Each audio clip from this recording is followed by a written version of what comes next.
आप सबों को प्रभु यीशु मसीह के प्रिय और मधुर नाम में नमस्कार। आइए रविवार की आराधना हम प्रारंभ करें। परमेश्वर के वचन में इस प्रकार से लिखा है, परमेश्वर के समीप रहना यही मेरे लिए भला है। मैंने प्रभु यहोवा को अपना शरण स्थान माना है, जिससे मैं तेरे सब कामों का वर्णन करूं। आइए हम प्रार्थना में अपने स्वरों को झुकाएं। सारी आशीषों के देने वाले जीवित समर्थी परमेश्वर पिता प्रभु यीशु मसीह नासरी के नाम से आपके चरणों के पास आते हैं।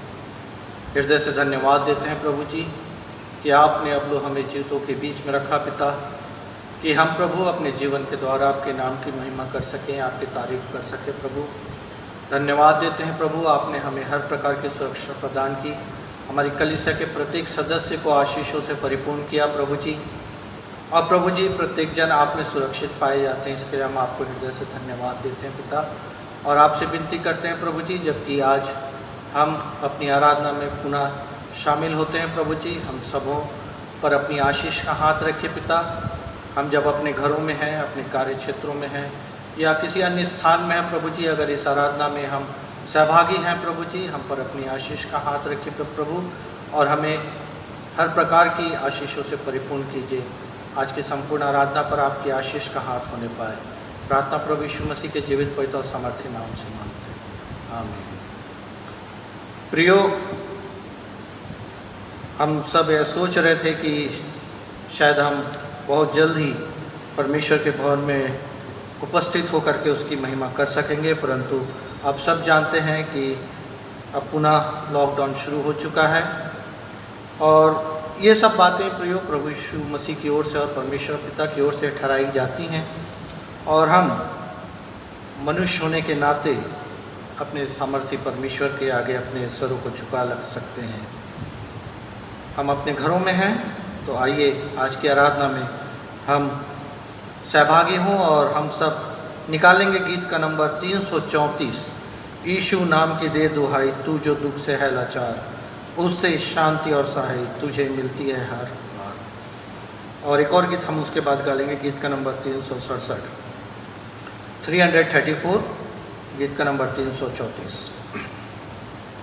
यीशु नाम की दे दुहाई, तू जो दुख से है लाचार, उससे शांति और सहाय तुझे मिलती है हर बार।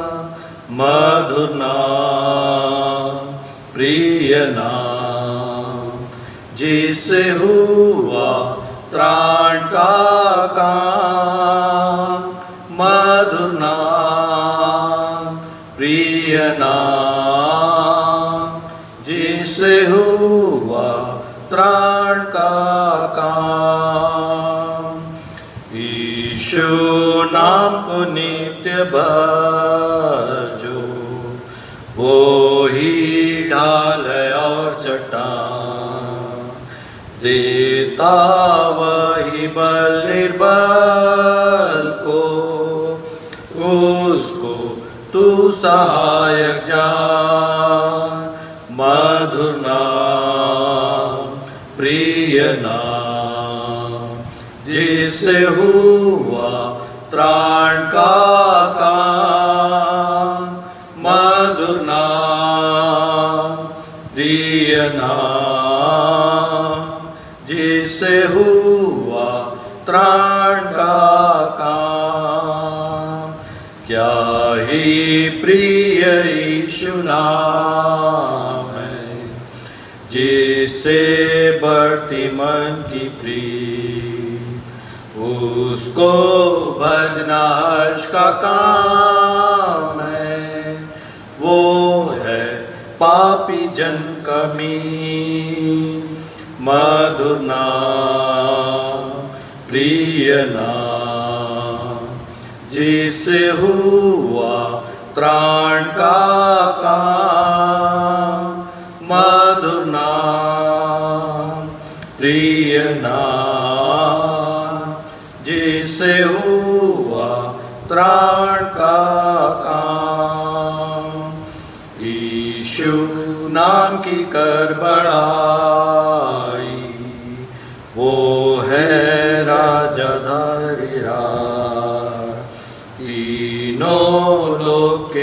रात को बाई, अप्सराओं भी समार।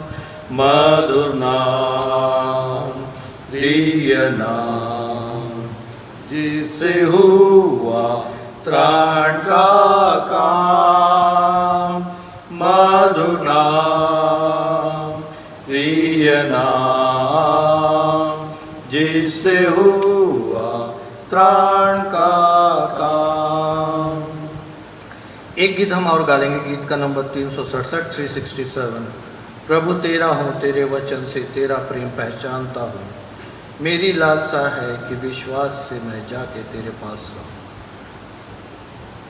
बड़े प्रेम के साथ और आदर के साथ इस गीत को हम गा लेंगे।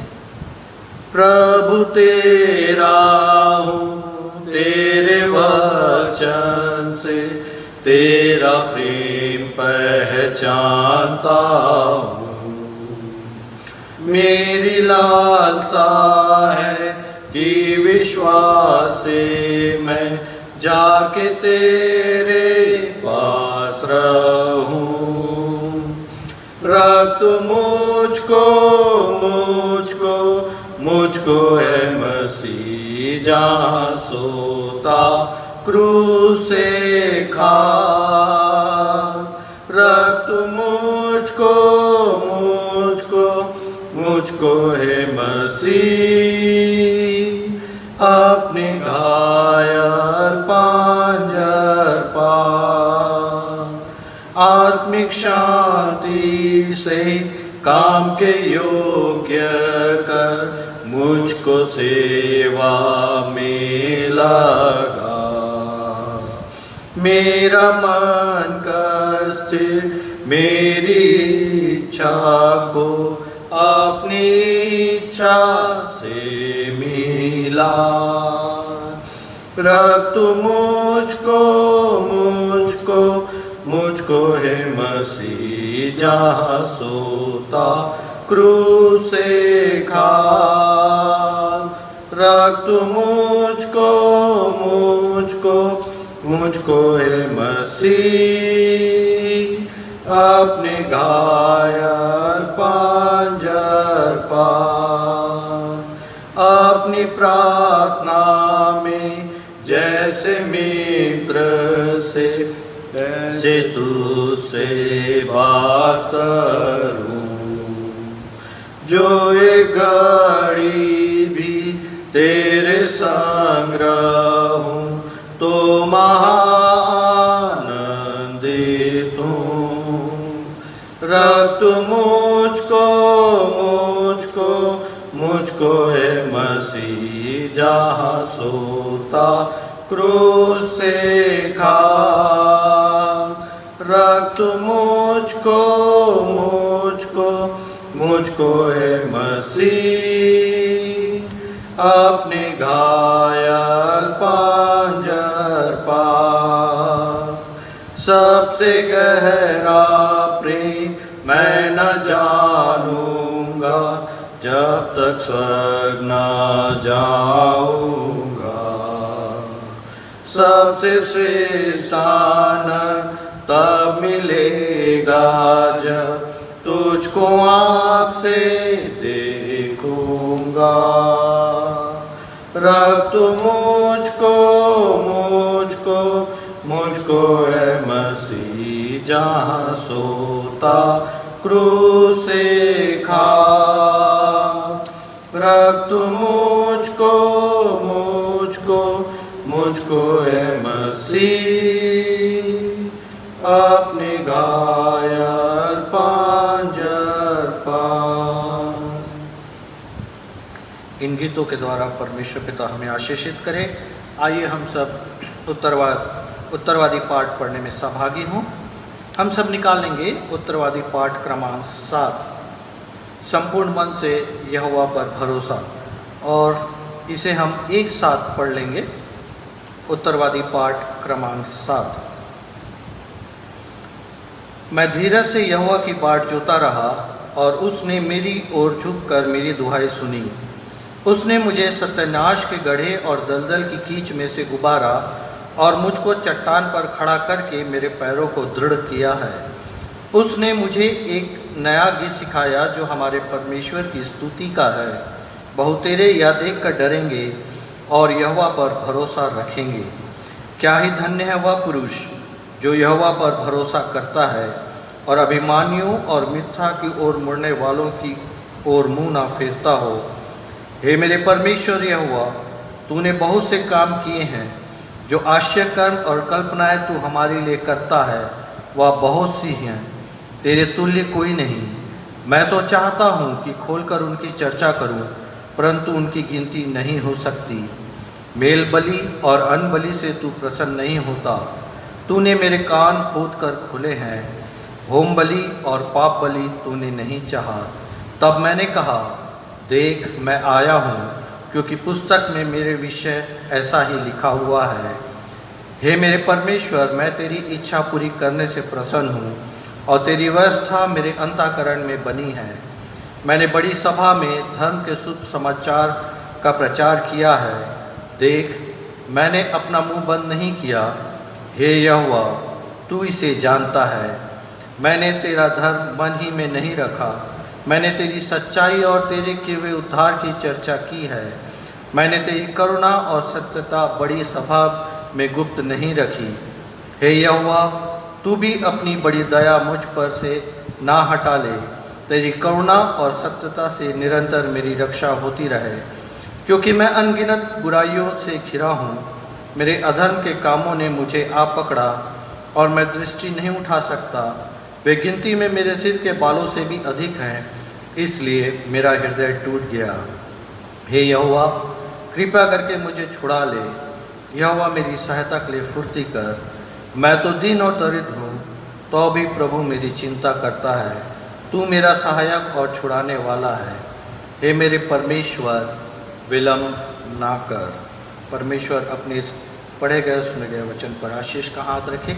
आइए हम सब अपने स्थानों में आदर के साथ खड़े हो जाएं और हम सब विश्वास वचन बोलने के द्वारा अपने विश्वास को दृढ़ाएंगे और उसके पश्चात हम सब प्रभु की प्रार्थना में सहभागी होंगे। मैं विश्वास करता हूँ परमेश्वर पिता पर, जो स्वर्ग और पृथ्वी का सर्वशक्तिमान सृजनहार है, और उसके इकलौते पुत्र अपने प्रभु यीशु ख्रिस्त पर, जो पवित्र आत्मा से घर में आया, कुंवारी मरियम से उत्पन्न हुआ, पैंतुस पिलातुस की आज्ञा से दुख उठाया, क्रूस पर चढ़ाया गया, मर गया और गाड़ा गया, पाताल में उतरा, तीसरे दिन मृतकों में से जी उठा, स्वर्ग पर चढ़ गया और परमेश्वर सर्वशक्तिमान पिता के दाहिने हाथ जा बैठा है, जहाँ से वह जीवतों और मृतकों का न्याय करने को फिर आवेगा। मैं विश्वास करता हूँ पवित्र आत्मा पर, एक ही पवित्र क्रिस्टियानी कलीसिया, पवित्रों की संगति, पापों की क्षमा, देह के जी उठने और अनंत जीवन पर। आमीन। आइए प्रभु की प्रार्थना में सहभागी हों।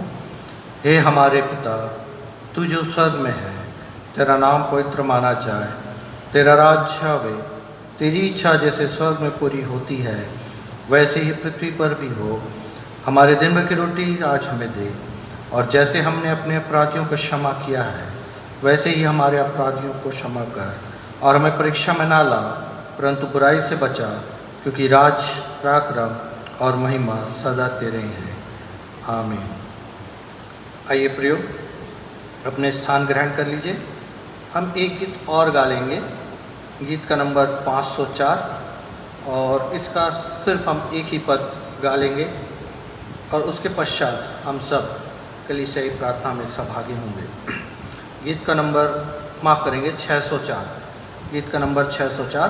सारी सृष्टि के मालिक तुम ही हो, सारी सृष्टि के रक्षक तुम ही हो। सारी सृष्टि के मालिक तुम ही हो, सारी सृष्टि के रक्षक तुम ही हो। करते हैं तुझको सादर प्रणाम, गाते हैं तेरे ही गुणगान। सारी सृष्टि के मालिक तुम ही हो, सारी सृष्टि के रक्षक तुम ही हो। करते हैं तुझको सादर प्रणाम, गाते हैं तेरे ही गुणगान। Hallelujah,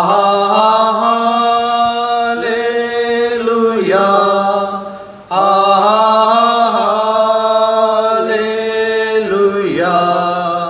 hallelujah,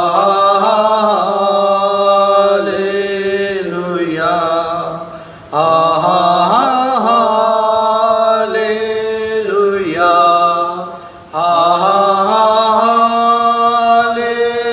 hallelujah, hallelujah, hallelujah, आमीन। सारी सृष्टि को तेरा सहारा, सारे संकट से हमको बचाना, तेरे हाथों में जीवन हमारा है, अपनी राहों पर हमको चलाना। सारी सृष्टि को तेरा सहारा, सारे संकट से हमको बचाना, तेरे हाथों में जीवन हमारा है, अपनी राहों पर हमको चलाना। हालेलुया, हालेलुया,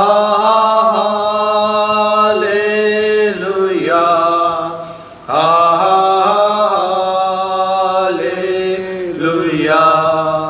हालेलुया, हालेलुया,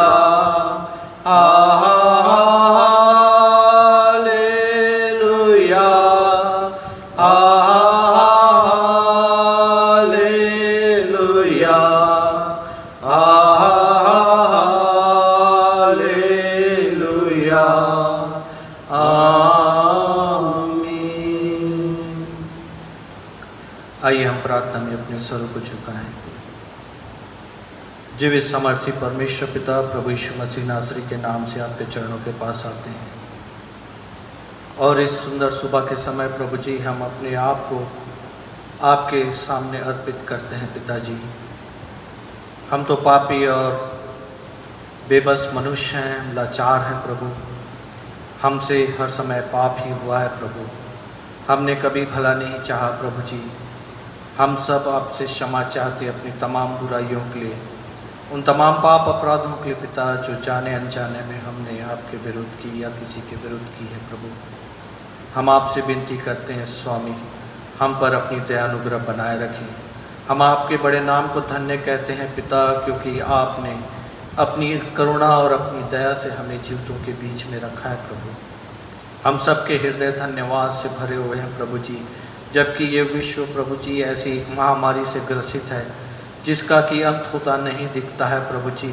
हर तरफ हाहाकार मचा है प्रभु, और जैसे जैसे दिन बढ़ते जाते हैं ये बीमारी बढ़ते जाती है और अपना कब्जा करते जाती है प्रभु। बहुत से लोग प्रभु जी मृत्यु के काल में समाहित हो गए हैं पिता, परंतु प्रभु जी हम धन्यवाद के साथ इस समय आपके चरणों के पास खड़े हैं प्रभु, क्योंकि प्रभु जी आपने हमें जीवितों के बीच में रखा और इस योग्य बनाया प्रभु कि आज के दिन प्रभु जी हम आपकी महिमा और तारीफ कर सकते हैं। हमारे होठों से आपने अपनी स्तुति ठहराई प्रभु जी, आपके बड़े नाम को हम धन्य कहते हैं। हम धन्यवाद देते हैं प्रभु जी कि हम आपके वचन को पढ़ सके प्रभु जी। हम धन्यवाद देते हैं प्रभु जी कि हम आपसे विनती करने के लिए इस समय खड़े हैं प्रभु। हम प्रभु जी अपनी कलीसिया के प्रत्येक परिवार को आपके चरणों के पास लाते हैं प्रभु। प्रत्येक जन पर अपनी आशीष का हाथ रखिए, प्रत्येक परिवार को अपने लहू के पाड़े से बांध के रखिए प्रभु जी। हर कोई प्रभु जी आपकी रक्षाकारी हाथों के तले रहने पाए। इस बीमारी का प्रकोप, इस महामारी का प्रकोप प्रभु यीशु मसीह नासरी के नाम से शापित ठहरे और हम सब प्रभु जी आप में सुरक्षित रह सकें और प्रभु जी इस गवाही को अपने जीवन में लेके चल सकें प्रभु जी कि हम मेरा परमेश्वर, मेरा यहोवा, मेरा उद्धारकर्ता प्रभु यीशु मसीह मेरे संग संग चलता है। प्रभु जी हम जानते हैं प्रभु जी कि हमारी कलीसिया के बहुत से लोग मेडिकल प्रोफेशन में हैं, कोई डॉक्टर है, कोई नर्स है, कोई पैरामेडिकल स्टाफ है, तो कोई और काम कर रहा है प्रभु जी। प्रत्येक को प्रभु जी आपके लहू की अधीनता में करते हैं प्रभु जी, और प्रत्येक के लिए विनती करते हैं स्वामी कि वे आपकी ओर से सुरक्षित ठहरें प्रभु जी। आप उनकी रक्षा करें, रखवाली करें इस भीषण समय में प्रभु जी। उनके संपर्क में जितने लोग आते हैं प्रभु जी, वे सब प्रभु जी आपकी ओर से आशीषित ठहरें, और प्रभु जी हमारे लोग प्रभु जी इस बीमारी के प्रकोप से सदैव बचे रह सकें। ये आपके लोग हैं प्रभु जी, ये आपकी भेड़ें हैं जो आपकी ओर निहारती हैं स्वामी। दया करके प्रभु जी इन पर अपनी कृपा दृष्टि बनाए रखें। जो बाहर हैं प्रभु जी, हमारे इस क्षेत्र से दूसरे प्रदेश में है, दूसरे शहरों में है, और प्रभु जी जो इस देश से बाहर भी हैं, तमाम लोगों को हम स्मरण करते हैं प्रभु जी, और आपकी अधीनता में, आपके लहू की अधीनता में लाते हैं स्वामी। आपसे विनती करते हैं प्रभु जी प्रत्येक जन आप में सुरक्षित रह सके। हम जो प्रभु जी अपनी जीविकोपार्जन के लिए प्रतिदिन अपने घर से बाहर निकलते हैं प्रभु जी, चाहे हम प्लांट में काम करें, चाहे ऑफिस में काम करें, चाहे हम बैंक्स में हों, चाहे कहीं और किसी जगह पे हों प्रभु जी, चाहे प्राइवेट में काम कर रहे हों प्रभु जी, चाहे मेहनत मजदूरी कर रहे हों प्रभु जी, हम आपसे विनती करते हैं स्वामी आप हम सब पर दया और करुणा बनाए रखें। हमें अपने सुरक्षित हाथों में थामे रहें प्रभु जी, ताकि हम भले चंगे स्वस्थ रह के काम कर सकें प्रभु जी। और प्रभु जी हम आपसे एक विनती और निवेदन करते हैं और एक आशीष चाहते हैं प्रभु जी। जब कभी भी प्रभु जी हम जिस किसी के लिए भी प्रार्थना करें, चाहे वो भाई बहन या जो भी हो, जो कि प्रभु जी विश्वास में हो या ना हो प्रभु जी, पर हम आप पर विश्वास करते हैं प्रभु जी कि हमारी प्रार्थनाओं को सुन करके प्रभु जी, जब हम ऐसे दुखी और लाचार और बीमार लोगों के लिए विनती करते हैं स्वामी, आप बड़ी दया करके करुणा करके स्वर्ग में से हमारी विनती निवेदनों को सुन करके प्रभु जी ऐसे लोगों को बचाइए प्रभु, उन्हें सुरक्षित कीजिए पिता, ताकि वे आपको जान सकें, समझ सकें प्रभु जी, और इस बात को स्मरण कर सकें कि एक जीवता ईश्वर इस पृथ्वी पर है जो हमें हर प्रकार के खतरों से बचा सकता है। ये गवाही लेकर हम चल सकें प्रभु जी, और जब हम आगे बढ़ते हैं प्रभु जी आप हमारी अगुवाई और मदद करें। हम अपनी कलीसिया के तमाम बीमारों को आपके अनुग्रह के सिंहासन के सन्मुख लाते हैं प्रभु जी। जो बुजुर्ग हैं, बीमारी की अवस्था में हैं प्रभु जी, जिनके नाम पीछे हफ्ता लिए गए और जो अब तक बीमार हैं प्रभु जी, विशेष करके हम ज्योति भाभी के लिए विनती करते हैं, एस्तर सिंह आंटी के लिए विनती करते हैं, रजना लाल भाभी के लिए विनती करते हैं। ऐसे भी है हमारे जो बुजुर्ग हैं प्रभु जी, जो कि अधिक उम्र की अवस्था के कारण बीमारी में पड़े हुए हैं प्रभु जी, शारीरिक कमजोरियों में हैं। लाल अंकल आंटी के लिए विनती करते हैं, राम अंकल आंटी के लिए विनती करते हैं, उसी प्रकार से Ahirwar uncle aunty, Kumar uncle, और इसी प्रकार से प्रभु जी बहुत से लोग हैं जो ऐसे समय में प्रभु जी बीमारी की अवस्था में है, परेशानी की और दुख की अवस्था में प्रभु जी, प्रत्येक पर चंगाई भरा हाथ रखें प्रभु जी, और होने दीजिए पिता कि वे भले चंगे स्वस्थ रह सकें। उनके हृदय जबकि आपकी ओर लगे हैं प्रभु जी, आपकी ओर से वे सब आशीषित ठहर सकें। हम अपनी कलीसिया के उन लोगों के लिए विनती करते हैं प्रभु जी जो रोजगार की तलाश में है प्रभु जी, और ऐसे समय में प्रभु जी जबकि उनका रोजगार के लिए प्रभु जी उनको मना किया गया है प्रभु जी, और वे अपने ऑफिस नहीं जा सकते, अपने कार्य नहीं कर सकते प्रभु जी। ऐसे समय में जबकि वे हताश और निराश होते हैं प्रभु, आप उनका प्रभु, उनका परमेश्वर होने पाए, और प्रभु जी उनकी आशा जब आपकी ओर लगी प्रभु जी, उनके लिए मार्ग खोलिए प्रभु जी। हमने पिछले दिनों प्रभु जी एक गवाही सुनी अपनी बहन के मुंह से प्रभु जी कि कैसे इस कोरोना वायरस के समय में आपने उन्हें अद्भुत तरीके से नौकरी प्रदान की, और वे बड़े धन्यवाद के साथ उन्होंने अपनी गवाही हम सबके साथ शेयर की। ऐसे प्रभु जी हमारे प्रत्येक जवान, प्रत्येक जन प्रभु जी जो इस समय रोजगार की आवश्यकता में है प्रभु जी, या परेशानी में है, जिनको कमाई के साधन नहीं है प्रभु जी, प्रत्येक के लिए विनती करते हैं स्वामी, मार्ग खोलिए पिता, ताकि उनके जीवन में आशीष आने पाए और वे प्रभु जी अपने जो उपार्जन कर सके और आपकी महिमा कर सके प्रभु जी। हम विनती करते हैं पिता, उसी प्रकार से और भी लोगों के लिए प्रभु जी जो आपके वचन को प्रचार करते हैं, और प्रभु जी ऐसे ऐसे जगहों में हैं प्रभु जी, जबकि वे दूरस्थ गांव में भी आपका रहकर प्रचार करते हैं प्रभु जी, और आपकी महिमा तारीफ़ करते हैं प्रभु जी। और उनके साथ कुछ लोग हैं प्रभु जी जो ऐसे समय में आपकी महिमा और स्तुति करते हैं प्रभु जी, जबकि प्रभु जी वे भी सकेती में पड़े हैं। वे भी परेशानियों में हैं प्रभु जी। हम आपसे विनती करते हैं प्रभु जी, आपका एक भी जन भूखा ना सोना पाए प्रभु जी, उन्हें किसी भी भली वस्तु की कमी या घटी ना होने पाए प्रभु जी। जैसे आपने अपने वचन में कहा है प्रभु जी, भरपूरी का जीवन उन्हें दीजिए पिता, ताकि वे प्रभु जी बड़े आनंद के साथ आपकी महिमा करते हुए प्रभु जी लोगों को बता सके कि देखो हमारा परमेश्वर, हमारा यहोवा हमारे संग संग रहता और हमारी चिंता और फिक्र करता है। हमारी कलीसिया के अगुवों के साथ होइए, हम सब पर अपनी आशीष का हाथ रखिए। जो जिम्मेदारी आपने हमें दी है प्रभु जी, उस जिम्मेदारी को जबकि हम पूर्ण करते हैं प्रभु जी, आप जानते हैं प्रभु जी कि नाना प्रकार की परेशानी और तकलीफ़ें आती हैं प्रभु जी। हम फिर भी अपनी जितनी भी कोशिश होती है प्रभु जी हम करते हैं पिता। हमारी कोशिशों को अब तक आपने सफल किया है प्रभु जी, आगे भी आप हमारी अगुवाई और मदद करें प्रभु जी। अपनी ज्ञान बुद्धि समय परिपूर्ण रखें प्रभु जी। छोटे बच्चों के लिए विनती करते हैं जबकि वे अपनी पढ़ाई कर रहे हैं प्रभु जी, उनकी पढ़ाई पर अपनी आशीष का हाथ रखिए, उन्हें सुरक्षित रखिए प्रभु जी, उन्हें आशीषित रखिए प्रभु जी। बुजुर्गों को संभाल के रखिए और जो जवान हैं प्रभु जी उन पर भी अपनी आशीष का हाथ रखिए। सारी बातों को आपके समर्थी हाथ में सौंपते हैं प्रभु जी, और अपने इस देश के लिए, इस प्रदेश के लिए विनती करते हैं स्वामी। जबकि प्रभु जी एक महामारी यहाँ फैली हुई है प्रभु जी, और प्रभु जी ना सिर्फ हमारे प्रदेश में, हमारे देश में, हमारे शहर में, परंतु प्रभु जी सारे विश्व में इस बीमारी ने अपनी पकड़ बना के रखी हुई है प्रभु जी। हम जानते हैं स्वामी ये सब बातें आपकी ओर से ठहराई गई हैं, लेकिन हम इस बात को भी जानते हैं कि आप अपने लोगों की रक्षा करते हैं प्रभु जी, उन्हें हर प्रकार की सकेती से बचाते हैं। जैसे कि आपने मिस्रियों पर तो दंड दिया प्रभु जी, लेकिन इजरायलियों पर कोई भी दंड नहीं आने पाया क्योंकि वे आपके लोग थे प्रभु जी। हम आपसे विनती करते हैं स्वामी कि तमाम विश्व से प्रभु जी इस बीमारी को आप दया करके दूर कीजिए, जबकि लोग इस बात को समझ रहे हैं और जान रहे हैं प्रभु जी कि एक ईश्वर है जो हमें इस बीमारी से बचा सकता है, जबकि लोगों के हृदय आपकी ओर फिर रहे हैं प्रभु जी। आपसे विनती करते हैं स्वामी कि आपकी आशीष प्रत्येक जन पर होने पाए। जबकि प्रभु जी हम कुछ देर आपके वचन से कुछ सीखना चाहते हैं, कुछ जानना चाहते हैं प्रभु जी, आपसे विनती करते हैं प्रभु जी।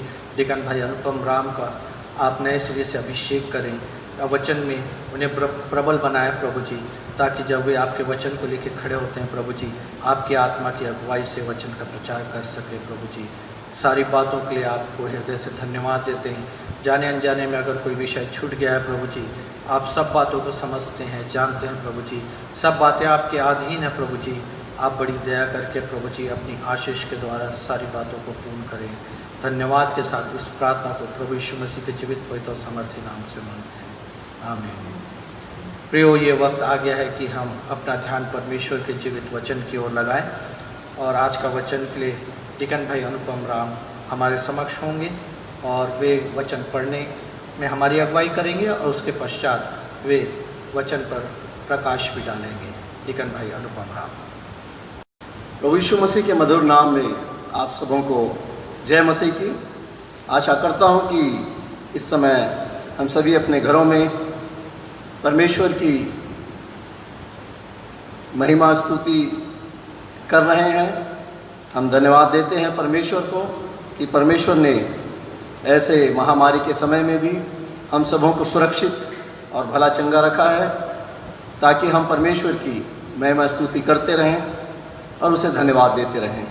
आइए प्रियो, आज के वचन के लिए हम निकाल लेंगे योएल नबी की पुस्तक, उसका 2 अध्याय, पद 12 एवं 13। योएल नबी की पुस्तक जो कि पुराने नियम में दानियल, उसके बाद होशे और होशे के बाद योएल। योएल नबी की पुस्तक उसका 2 अध्याय, पद 12 एवं 13। वचन में इस प्रकार से लिखा हुआ है, तो भी यहोवा की यह वाणी है, अभी भी सुनो, उपवास के साथ रोते पीटते अपने पूरे मन से फिरकर मेरे पास आओ। अपने वस्त्र नहीं, अपने मन ही को फाड़कर अपने परमेश्वर यहोवा की ओर फिरो, क्योंकि वह अनुग्रहकारी, दयालु, विलंब से क्रोध करने वाला, करुणा निधान और दुख देकर पछताने हारा है। आइए प्रियो, हम छोटी सी प्रार्थना करेंगे वचन के लिए। प्यारे पिता परमेश्वर, सब प्रभु आपके सामने आते हैं, धन्यवाद देते हैं प्रभु आज के इस पवित्र दिन के लिए। प्रभु आपने हम सबों को सुरक्षित रखा, ताकि प्रभु हम मिलकर आपके नाम की महिमा स्तुति अपने अपने घरों में कर सकते हैं। प्रभु इसके लिए आपको हृदय से धन्यवाद देते हैं। प्रभु प्रार्थना करते हैं प्रभु आज के वचन के लिए। जब आज का वचन बोया जाता है प्रभु, हम में से प्रत्येक जो इसे सुनते हैं, आप हमारे मनों में कार्य करिए प्रभु। होने दीजिए प्रभु आज के इन वचनों के द्वारा हम एक सीख अपने जीवन में ले सकें, अपने जीवन को बदलने वाले हो सके प्रभु, अपने मनों को आपके चरणों में तोड़ने वाले हो सके प्रभु। प्रभु मैं अपने आप के लिए प्रार्थना करता हूँ, जब ये वचन मैं लोगों के बीच में बोलता हूँ प्रभु, आप अपनी आत्मा मुझ पर उंडेलिए। होने दीजिए प्रभु ये वचन मैं प्रभावी रूप से प्रभु आपके लोगों तक पहुँचाने वाला हो सकूँ, जिसके द्वारा प्रभु हम सभी आशीषित हो सके। हर एक बातों के लिए प्रभु आपको धन्यवाद देते हुए ये विनती आपके प्यारे पुत्र प्रभु यीशु मसीह के नाम से मांगते हैं, सुनिए और ग्रहण कीजिए, आमीन। प्रियो, परमेश्वर के वचन में दिए गए अंत के समय के चिन्हों और घटनाओं को हम आज होते हुए देख रहे हैं, जो इस बात को हमें बताते हैं कि प्रभु का आगमन और संसार के लोगों का न्याय बहुत निकट है। प्रियो, जब हम होशे से लेकर मलाकी तक के इन 12 किताबों को यदि हम पढ़ें तो हम इस बात को पाते हैं कि ये सारी भविष्यवाणी की किताबें हैं, भविष्यवाणियों की पुस्तकें हैं, और इनके लेखकों को माइनर प्रोफेट्स कहा जाता है, छोटे प्रोफेट्स या छोटे भविष्यवक्ता कहा जाता है, क्योंकि इनकी पुस्तकें बहुत कम चैप्टर्स में लिखी गई हैं। परमेश्वर ने अपने इन दासों को परमेश्वर की जो योजनाएं हैं, जो पर्टिकुलर एक छोटी योजना है, उससे अवगत कराया। चाहे वो इन दासों को दर्शन में अपनी योजनाओं को परमेश्वर ने बताया, या फिर उनको डायरेक्ट रूप से अपनी योजनाओं को बताया, जिसे इन लेखकों ने लिपिबद्ध किया है। प्रियो, इस समय जब कोरोना वायरस महामारी का समय चल रहा है और हम इस आपदा के बीच में संसार में रह रहे हैं, प्रियो बीते समय में एक और आपदा इस कोरोना वायरस महामारी के बीच में हुई थी, जो कि अप्रैल के महीने में हुई थी। और मैं सोचता हूँ हम में से बहुत सारे लोगों ने उस आपदा के ज़्यादा ध्यान नहीं दिया, क्योंकि हमारे देश में उसका ज़्यादा असर नहीं पड़ा। परंतु प्रियो, योएल भविष्यवक्ता की इस पुस्तक में उसी आपदा के विषय में हम पाते हैं, जो कि अभी पिछले समय अप्रैल के महीने में घटी थी। यदि हम योएल की पुस्तक उसके पहले अध्याय और 4 और 5वें पद को पढ़ें तो वहाँ कुछ इस प्रकार से लिखा हुआ है, जो कुछ गाजाम नामक टिड्डी से बचा उसे अरबे नामक टिड्डी ने खा लिया, जो कुछ अरबे नामक टिड्डी से बचा उसे येलेक नामक टिड्डी ने खा लिया, और जो कुछ येलेक नामक टिड्डी से बचा उसे हासिल नामक टिड्डी ने खा लिया है। हे मत वालों, जाग उठो और रो, और हे सब दाख मधु पीने वालों, नए दाख मधु के लिए हाय हाय करो, क्योंकि वह तुमको अब ना मिलेगा। प्रियो, योएल भविष्यवक्ता यहाँ संसार में टिड्डियों के एक भयंकर आक्रमण के बारे में बताता है, जिसको वो प्रभु के आने के दिन का चिन्ह मानता है। प्रियो, यहाँ जब हम 4 पद को पढ़ते हैं तो हम यहाँ इस बात को देखते हैं कि योएल नबी 4 टिड्डियों के विषय में यहाँ कहता है, और वो कहता है कि संसार में ये 4 टिड्डियों का आक्रमण हुआ। पहला टिड्डी जो गाजाम नामक टिड्डी था, वो इस संसार में आया। जो कुछ हरी भरी वस्तुएं थी, जो कुछ हरी भरी पेड़ पौधे, घास फूस, जो फसलें थी, उसको उसने खाया। जो कुछ उससे बचा उसे अरबे नामक टिड्डी ने खा लिया। उसके बाद उससे जो बचा उसे येलेक नामक टिड्डी ने खा लिया। और अंत में इस संसार में जो कुछ भी हरी भरी वस्तुएं बची उसे हासिल नामक टिड्डी ने खा लिया, जिसके कारण अब संसार में कुछ भी फसलें नहीं हैं, कोई भी हरी भरी चराइयाँ नहीं हैं। और इसीलिए वो आगे कहता है 5वें पद में कि हे हे दाख मधु पीने वालों, तुम रो, क्योंकि अब तुम्हें नया दाख मधु नहीं मिलेगा, क्योंकि इन टिड्डियों ने सब चीज़ों को नाश कर दिया है। प्रियो, पिछले समय में यदि आपने अप्रैल के महीने में न्यूज़ को देखा होगा तो हमने न्यूज़ में इस बात को देखा कि एक टिड्डियों का दल संसार में आक्रमण किया था और उसमें बताया गया था कि करीब 23 देशों में इन टिड्डियों ने ज़बरदस्त आक्रमण किया, जिसमें नॉर्थ ईस्ट अफ्रीका के करीब 20 देश हैं, जबकि एशिया के 3 देश हैं जिसमें पाकिस्तान और भारत भी है।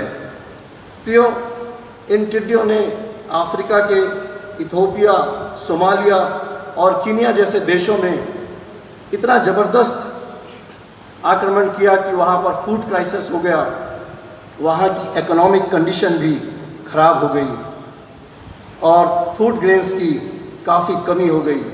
प्रियो, मैंने इन टिड्डियों के विषय में थोड़ी जानकारी हासिल की, मैं उसे आपको बताऊं। ये जो टिड्डियां हैं और ये जो टिड्डी दल हैं, उन्हें इंग्लिश में लोकस्ट कहते हैं और ये हमेशा अपने दल के साथ रहते हैं। इनका जो सबसे छोटा दल है उसमें करीब 8 करोड़ तक टिड्डियां रह सकते हैं और ये सारे जो टिड्डी हैं वो एक साथ रहते हैं और जब ये उड़ते हैं और एक जगह में जाकर बैठते हैं तो ये करीब 1 किलोमीटर स्क्वायर के दायरे को कवर करते हैं। और इनके विषय में कहा जाता है कि ये एक दिन में 35,000 लोगों के भोजन को खा जाते हैं। ये तो प्रियो इनके सबसे छोटे दल के विषय में है। इनका जो सबसे बड़ा दल होता है उसके विषय में कहा जाता है कि इनके सबसे बड़े दल में कई करोड़ टिड्डी रहते हैं, काउंटलेस टिड्डी जिनको आप गिन नहीं सकते। और इनके विषय में कहा जाता है कि ये एक दिन में 8 करोड़ लोगों के भोजन को चट कर जाते हैं। और ऐसी ही टिड्डियों का दल प्रियो अभी पिछले समय में अफ्रीका में ज़बरदस्त तबाही मचाया। और योएल की इस पुस्तक में, जो भविष्यवाणी की इस पुस्तक में यदि हम आगे पढ़ें 6वें और 7वें पद में, तो योएल इस बात को यहाँ लिखता है, देखो मेरे देश पर एक जाति ने चढ़ाई की है, वह सामर्थी है और उसके लोग अनगिनत है, उसके दांत सिंह से और दहाड़े सीने की सी हैं। प्रियो, यहाँ पर योएल इन टिड्डियों के विषय में बात कर रहा है और कहता है कि एक जाति ने मुझ पर और हमारे देश पर चढ़ाई की है जिसके लोग अनगिनत हैं। जिस प्रकार से मैंने बताया कि इन टिड्डियों को आप काउंट नहीं कर सकते, ये काउंटलेस हैं, इनकी काउंटिंग नहीं हो सकती, ये अनगिनत हैं। उनके विषय में ये कहता है उसके दांत सिंह के से। जिस प्रकार से प्रियो सिंह को हम एक भयंकर जंगली जानवर के रूप में जानते हैं जो मनुष्यों को की जान ले सकता है, उसी प्रकार से प्रियो ये जो टिड्डी दल हैं, जिन देशों में ये टिड्डी दल बहुतायत से आक्रमण करते हैं प्रियो, उन देशों के लोग इन्हें सिंह के दांत के रूप में जानते हैं, क्योंकि ये डायरेक्टली तो लोगों को हानि नहीं पहुंचाते, परंतु प्रियो ये उनकी फसलों को, उनके हरी भरी चराइयों को, पेड़ पौधों को इस प्रकार से चट कर जाते हैं प्रियो कि लोगों को भूखे मरने की नौबत आ जाती है। इसीलिए यहाँ योएल कहता है कि एक जाति ने चढ़ाई की है जिसके लोग अनगिनत हैं और उसके दांत सिंह के से हैं। आगे 7वें पद में योएल लिखता है, उसने मेरी दाखलता को उजाड़ दिया और मेरे अंजीर के वृक्ष को तोड़ डाला है। उसने उसकी सब छाल छील कर उसे गिरा दिया है और उसकी डालियाँ छीलने से सफ़ेद हो गई है। यहाँ इस बात को बताता है कि इन टिड्डियों ने जब उन्होंने आक्रमण किया, उन्होंने वृक्ष तक को नहीं छोड़ा और अंजीर के वृक्ष के उन्होंने जो तने में जो ब्राउन छिलका होता है उसको तक उन्होंने नष्ट कर दिया है, जिसके कारण उसके अंदर का, तने के अंदर का वाइट पोर्शन जो है वो भी दिख रहा है। प्रियो, इन टिड्डियों ने संसार के सारे हरे भरे पेड़ पौधे, फसलों को नाश कर दिया है, जिसके कारण संसार में अकाल की स्थिति पैदा हो गई है। प्रियो, योएल यहाँ कहता है कि नया दाख मधु और अंजीर अब ना मिलेगा। ये दोनों चीज़ें अब हमें नहीं मिलेगी। यदि परमेश्वर के वचन में हम देखें तो नया दाख मधु और अंजीर जो है वो परमेश्वर की आशीष और उसकी समृद्धि को बताता है। गॉड्स ब्लेसिंग्स एंड प्रॉस्पेरिटी को बताता है अंजीर और नया दाख मधु। और उसी के विषय में यहाँ योएल कहता है कि इसलिए कि आज संसार में पाप इतना बढ़ गया है कि परमेश्वर की आशीष और उसकी समृद्धि आज समाप्त हो गई है। परंतु प्रियो, एक प्रश्न यहाँ उठता है। योएल इन बातों की जो भविष्यवाणी कर रहा है वो पूरे संसार के लिए कर रहा है। वो कहता है कि उसने संसार पर टिड्डी दल के आक्रमण को देखा है। परंतु जब हम इस बात को यहाँ देखते हैं, इस न्यूज़ में देखते हैं, तो हम इस बात को पाते हैं कि जो टिड्डी दल ने अभी संसार में आक्रमण किया उसने सिर्फ 23 देशों में हानि पहुंचाई और वे सिर्फ 23 देशों तक सीमित रहा।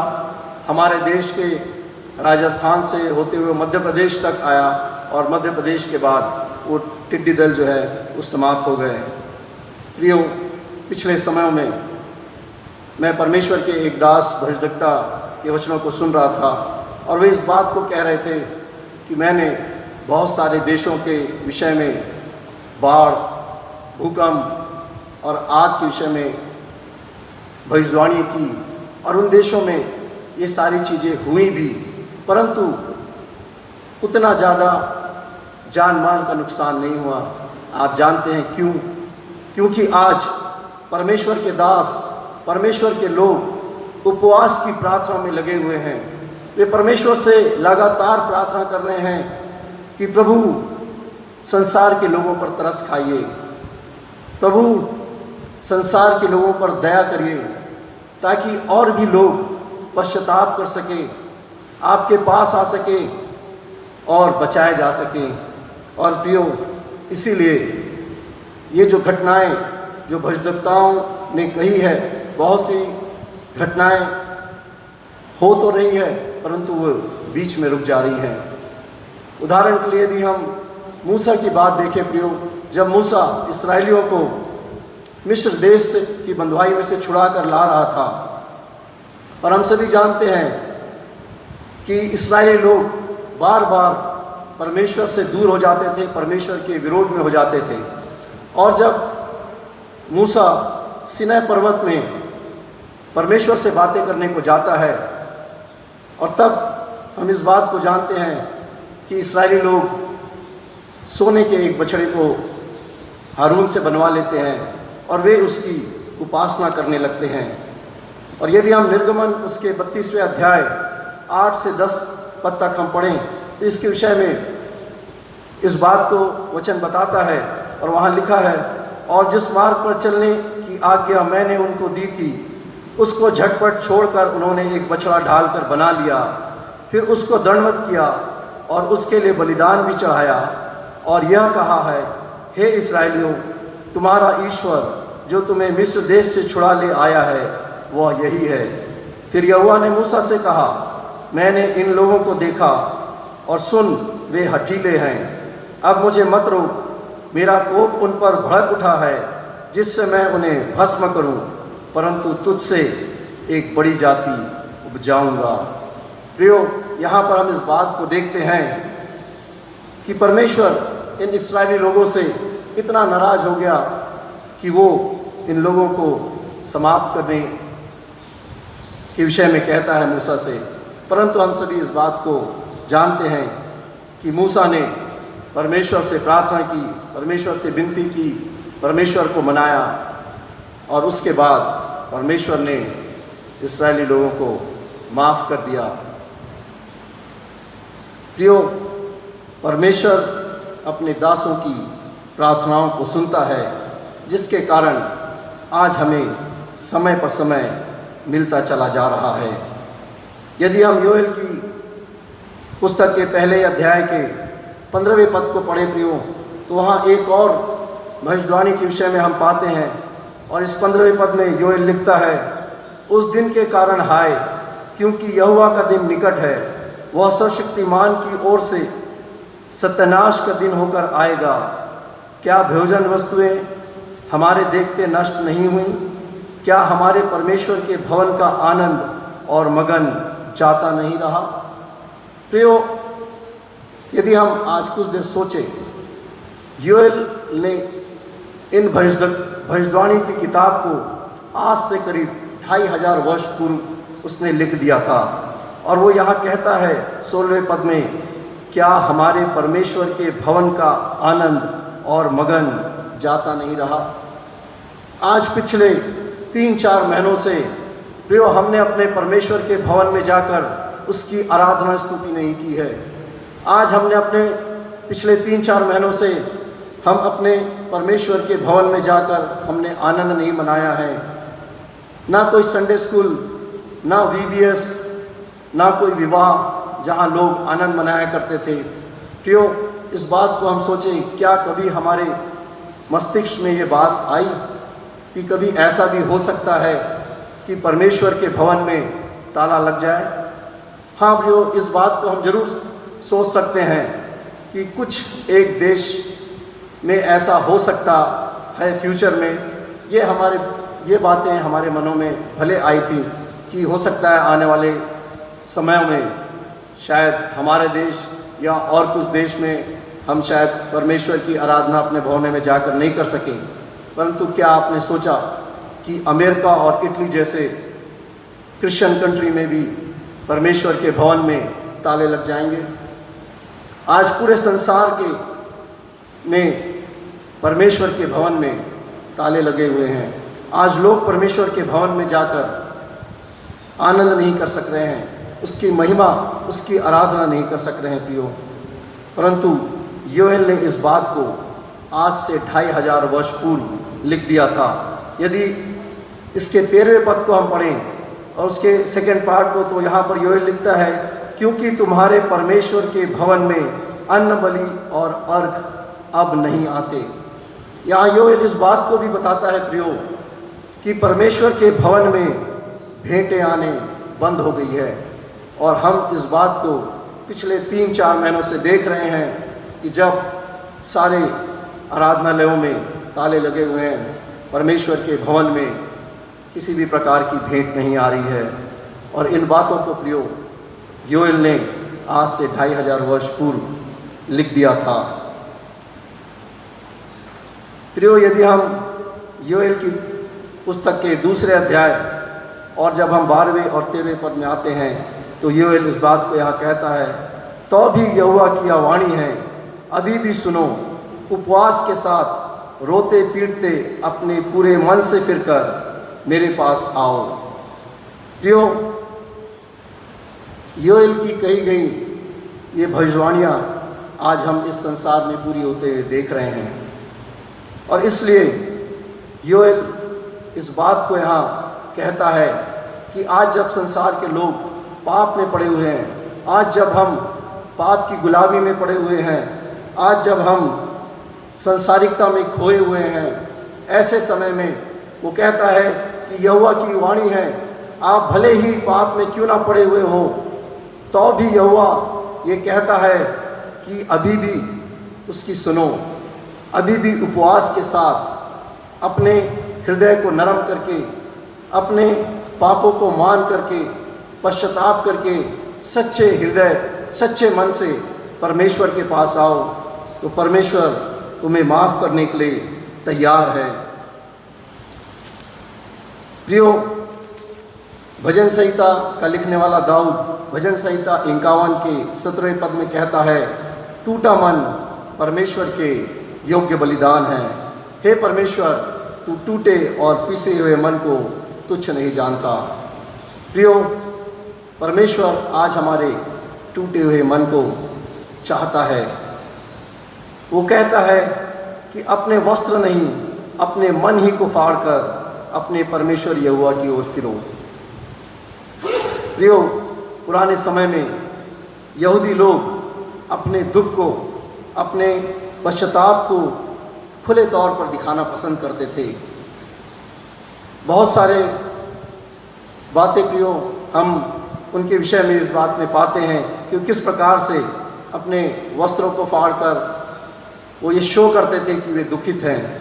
यदि हम नामान कोढ़ी के विषय में देखें तो हम इस बात को पाते हैं कि जब नामान कोढ़ी इस्राएल के राजा के पास जाता है और अराम के राजा जो है वो इस्राएल के राजा को एक पत्र लिखता है कि मैं अपने एक कर्मचारी नामान को तुम्हारे पास भेज रहा हूँ जिसको कोढ़ है और मैं चाहता हूँ कि तू उसका कोढ़ दूर कर देना।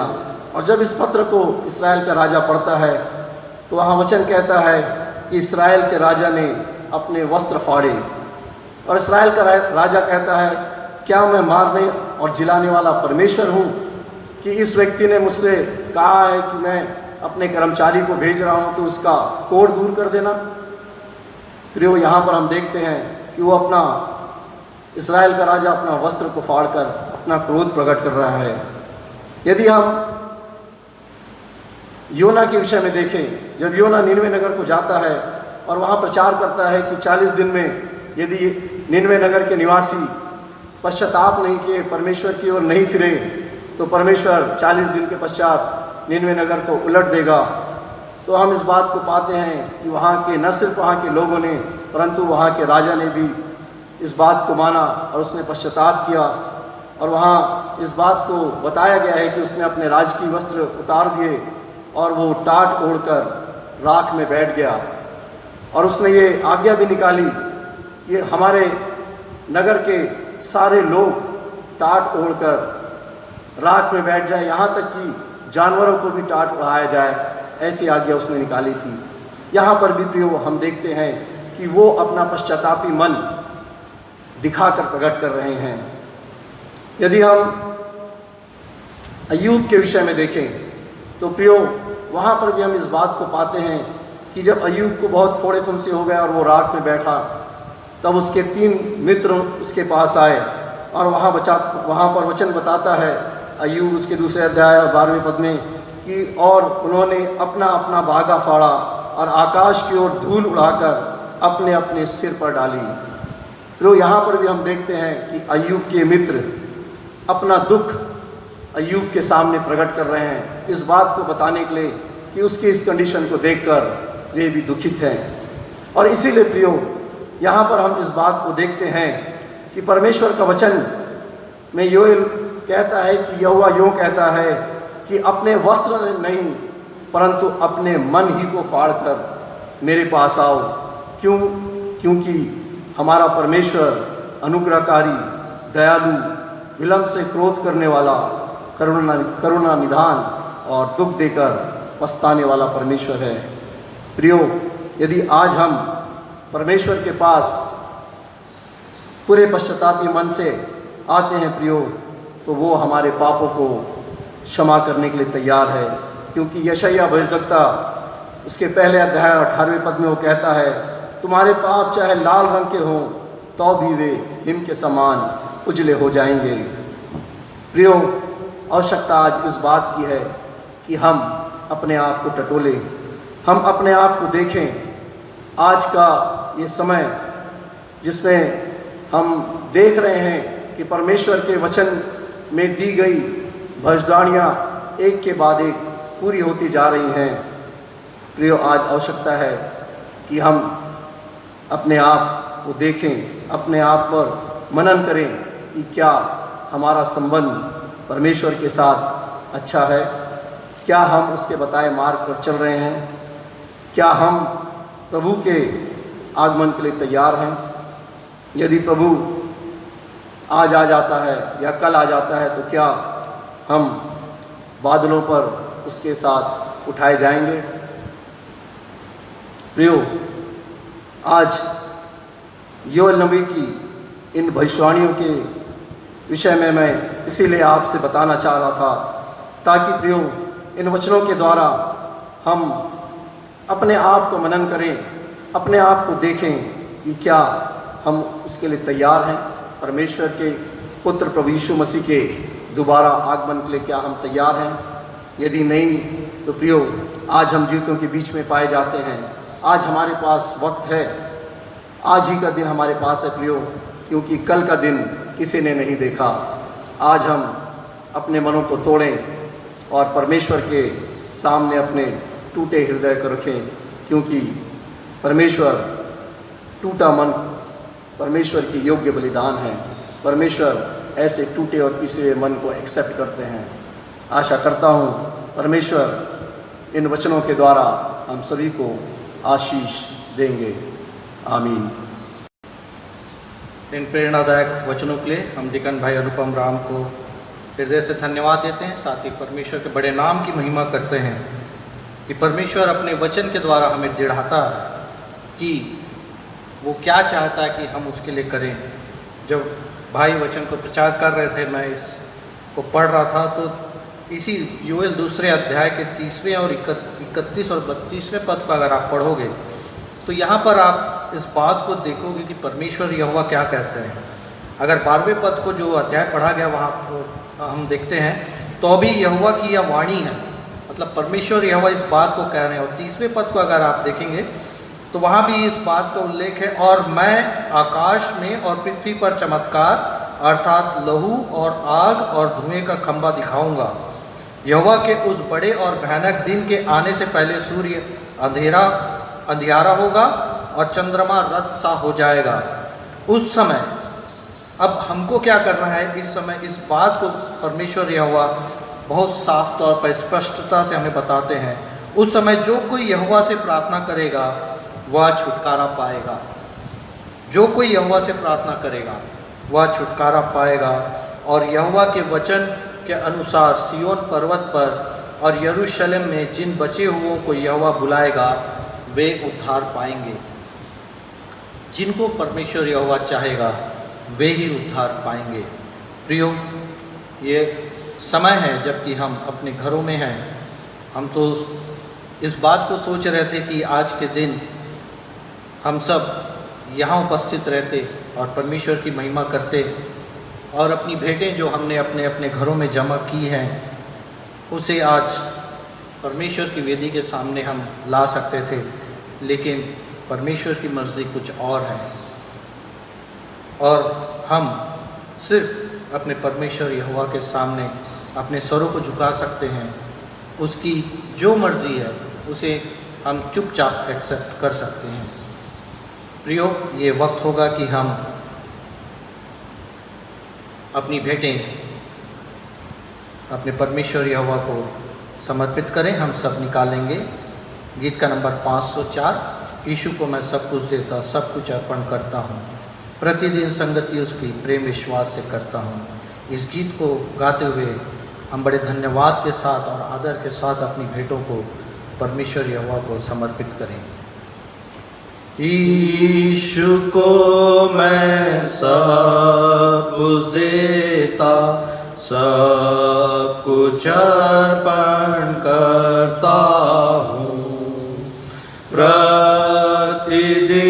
संगति उसकी प्रेम विश्वास से करता हूँ। सब मैं देता हूँ, सब मैं देता हूँ, तेरे लिए प्यारे यीशु सब मैं देता हूँ। यीशु को मैं सब कुछ देता, झुकता तेरे चरणों पर, छोड़ता हूँ संसार की इच्छा, मुझे ले आ अपना कर, सब मैं देता हूँ, सब मैं देता हूँ, तेरे लिए प्यारे यीशु सब मैं देता हूँ। आइए प्रार्थना में हम अपने सरों को झुकाएं। जीवित समर्थी परमेश्वर पिता, बड़ी दीनता और नम्रता के साथ आपके चरणों के पास आते हैं प्रभु। धन्यवाद देते हैं प्रभु जी कि ऐसे समय में भी आपने हमें इस योग बनाया कि हम अपने हाथों से अपने कार्यों को कर सकते हैं प्रभु। आपसे विनती करते हैं स्वामी, हमने जो भी भेंटें आपके चरणों के पास अर्पित की है प्रभु, इन भेंटों को बड़ी दया करके ग्रहण कीजिए पिता। और प्रभु जी, जो हमारी दिली इच्छा है प्रभु जी कि हम आपके भवन में उपस्थित होकर इन भेंटों को आपको समर्पित कर सकें, इस कार्य को पूर्ण करने में प्रभु जी आप हमारी अगुवाई करें। वो समय बहुत जल्द लाएं पिता कि हम बड़े आनंद के साथ जय जयकार करते हुए आपके भवन में उपस्थित हो सकें प्रभु जी। हम में से प्रत्येक के धन्यवादी हृदय को ग्रहण कीजिए, जिन्होंने अपना दशवांश दिया है, धन्यवाद की भेंट चढ़ाई है प्रभु जी, उनके धन्यवादी हृदयों को ग्रहण करें। प्रार्थना प्रभु यीशु मसीह के जीवित पवित्र और समर्थी नाम से मांगते हैं, आमीन। प्रियो, जैसे कि आप सब जानते हैं कि इस समय हमारी जो कॉन्फ्रेंस है उसके सामने भी आर्थिक समस्या आ चुकी है। मैं पिछले दिनों व्हाट्सएप में आप लोगों को इस बात को बताया था कि अच्छा खासा अमाउंट, लगभग 36,000 रुपये, 36 लाख रुपये माफ़ करेंगे, उससे ज़्यादा है, मैंने राउंड फिगर बताया था। ये जो अमाउंट है ये हमारे अभिषिक्तों के लिए, पासबान जो रेगुलर हैं और जो कुछ पासबान हैं प्रियो जो ऑनररी सेवा देते हैं उनका, और जो प्रचारक हैं, बिशप्स लोग के जो हैं, इनके सब के लिए ये रकम यूटिलाइज होती है। और हम जो चर्च सपोर्ट फंड देते हैं, church support fund, central building fund और पास्टर वेलफेयर फंड, ये तीनों फंड्स प्रयोग इसी कार्य में उपयोग में लाए जाते हैं और इन फंड्स के द्वारा हम पास्टर्स को सैलरी दे सकते हैं। और जैसे कि हमने MCI ने पास्टर्स को एक पे स्केल में बांधा है, और जैसे हमारी रहता है हमारे सर्विस पीरियड में कि इंक्रीमेंट होता है और उसका एक एरियर्स हमको देना पड़ता है। तो आप लोगों को मैं बता दूं कि अभी तक हम लोगों ने एरियर्स अपने पास्टर्स को नहीं दिया है क्योंकि फंड्स नहीं हैं। आप लोगों से निवेदन है प्रियो, आपने चर्च सपोर्ट फंड को कृपया करके बढ़ा के दें। 50 रुपया पर मंथ कोई बड़ा अमाउंट नहीं है प्रियो, बहुत छोटा अमाउंट है। अगर आप इसे बढ़ा सकें तो एक बहुत बड़ा योगदान हो जाएगा।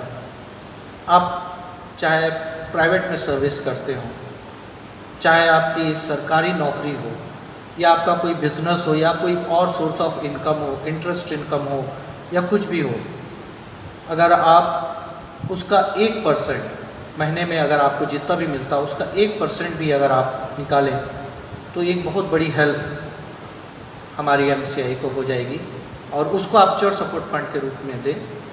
आप कुछ भी मापदंड रख सकते हैं। अगर आप प्राइवेट में सर्विस करते हैं तो प्राइवेट में तो अक्सर कंसोलिडेटेड सैलरी दी जाती है। मान लीजिए आपको 20,000 30,000 जो भी मिल रहा है उसका 1%, सिर्फ 1% आप निकालिए। और अगर आप बेसिक में है, पे स्ट्रक्चर में है, तो डिपेंड्स, आप बेसिक और DA जोड़ करके दे सकते हैं, या टेक होम सैलरी का 1% दे सकते हैं, जैसी आपकी मर्ज़ी है आप दे सकते हैं। और अगर आपके पास इंटरेस्ट इनकम आता है तो आप ईयरली कितना इंटरेस्ट आता है उसको निकाल लीजिए और उसका मंथली कैलकुलेशन कर लीजिए, और उसका 1% आप अपना चर्च सपोर्ट फंड फिक्स कर लीजिए। और ये प्रत्येक कमाने वाले सदस्य के लिए है। और अभी इस समय हम देख रहे हैं कि बहुत भयंकर स्थिति है, क्योंकि लोगों की नौकरियां भी छीनी जा रही हैं। लेकिन विश्वास कीजिए प्रियो, जब हम अपनी घट्टी में से परमेश्वर को देते हैं तो वो हमारे लिए अद्भुत कार्य करता है। अभी समय नहीं है, नहीं तो मैं अपनी गवाही आप लोग के सामने रख सकता था, पर मैं जानता हूँ कि एक समय में जब मैं प्राइवेट में सर्विस करता था उस समय बहुत तकलीफ़ होती थी प्रियो, जब ये 10% उसमें से निकालना होता था, पर मैं कोशिश करता था और मैं निकालता था। और उस समय जब मैं उस 10% को निकालता था तो परमेश्वर पिता से यही विनती करता था, हे प्रभु, एक दिन ऐसा होना पाए कि मैं जिस सैलरी का 10% निकालता हूँ, ये सैलरी जो मुझको मिल रही है, इतना मैं 10% दे सकूं। और प्रियो, परमेश्वर के नाम की महिमा हो, आज मैं 2.5 गुना जो मैं उस समय सैलरी पाता था, ये मैं सन 96-97 की बात बता रहा हूँ, उसका 2.5 गुना मैं आज 10% में निकाल सकता हूँ। उस समय जब मैं परेशानी में था, उस समय मैंने इस कार्य को किया, परमेश्वर ने देखा और परमेश्वर से हमेशा विनती करता था। मैं अपनी पत्नी को जो 10% निकालने के बाद पैसा देता था, बहुत कम होता था, बहुत खराब भी लगता था, परंतु परमेश्वर पर विश्वास था, परमेश्वर ने सुना, परमेश्वर ने आशीष दी। और प्रियो, अगर हम ऐसा करते हैं तो परमेश्वर हमारे धन को उपयोग में लाता है और हम दूसरे भी प्रचारकों को भी हेल्प कर सकते हैं। बहुत से ऐसे प्रचारक हैं प्रियो जो कि अपने घरों में हैं, जिनको की सहायता की आवश्यकता है। अगर हम ऐसे अपना 10% निकालें, 1% अपने को चर्च में देना है, बाकी 9% आपके हाथ में है। जैसा चाहे वैसा आप उसको उपयोग कर सकते हैं। किसी प्रचारक को दीजिए, किसी और भाई को दीजिए, किसी ऐसी संस्था को दीजिए जो प्रचारकों को सपोर्ट करती है। आशा करता हूँ प्रियो कि आप अवश्य इस बात पर ध्यान देंगे। परमेश्वर हर्ष से देने वाले से प्रसन्न होता है। जो कुड़ के देता है उस पर परमेश्वर आशीष नहीं देता, उसके धन पर आशीष नहीं देता। प्रियो, अब हम अपने आराधना के अंतिम क्षणों में हैं। कृपया करके हम सब अपने स्थानों में खड़े हो जाएं। हम अंतिम प्रार्थना करेंगे और उसके पश्चात आज की आशीष से आज की सभा को हम समाप्त करेंगे। और हालांकि मिनट्स आ चुका है, परंतु अभी कोई इंस्ट्रक्शंस नहीं मिलने के कारण आज हम मिनट्स नहीं पढ़ पा रहे हैं। हो सकता है आने वाले सप्ताह में हम इसको कर सकें। आइए हम सब प्रार्थना में अपने सरों को झुकाएं। जीवित सामर्थ्य परमेश्वर पिता, पुनः आपके चरणों के पास आते हैं, धन्यवाद देते हैं इस सुंदर आराधना को पूर्ण करने में आपने हमारी अगुवाई की, मदद की। आपके गीतों को हम गा सके प्रभु जी, आपके जीवित वचन को सुन सके, सीख सके। आपने भाई की मदद की प्रभु, और अपनी आत्मा की अगुवाई से उन्हें मामूल किया पिता कि वे प्रभु जी आपके वचन को बड़ी सामर्थ के साथ बोल सके प्रभु, और इस बात को अपने लोगों को दृढ़ा सके कि हम परमेश्वर यहोवा के प्रति कैसे दीन और नम्र होकर बने रहें और कैसे उसकी आज्ञा में आगे बढ़ते चल सकें, ताकि वो हम पर अपनी करुणा करे और हम पर से अपने कोप को हटा ले। प्रभु जी, हम आपसे विनती करते हैं, हमारी कलीसिया के प्रत्येक सदस्य को पुनः आपके चरणों के पास लाते हुए विनती करते हैं, प्रत्येक को सुरक्षित रखिए। पिछले दिनों जिनको जन्मदिन था प्रभु जी, विवाह की वर्षगांठ थी, ऐसे सभी लोगों को अपनी आशीष से, अपनी सामर्थ्य से परिपूर्ण कीजिए प्रभु। और प्रभु जी, प्रत्येक प्रियों पर अपनी आशीष का हाथ रखिए पिता, और प्रत्येक को सुरक्षित रखिए। जब हम आप इस आराधना को समाप्त करते हैं, आप हमारे संग और साथ रहें और आप हमारी अगुवाई और मदद करें। प्रार्थना प्रभु यीशु मसीह के जीवित, पवित्र और सामर्थी नाम से मांगते हैं, आमीन। आइए प्रियो, आशीष करें, ग्रहण करें। शांति का परमेश्वर आके तुम्हें पूरी रीति से पवित्र करे और तुम्हारी आत्मा और प्राण और देह हमारे प्रभु यीशु मसीह के आने तक पूरे और निर्दोष सुरक्षित रहें, आमीन। अब हमारे परमेश्वर पिता का प्रेम, प्रभु यीशु मसीह का अनुग्रह और पवित्र आत्मा की संगति और सहभागिता हमारी इस कलीसिया पर, प्रत्येक परिवार पर, प्रत्येक झुंड पर अब से लेकर सदैव बनी रहे, आमीन।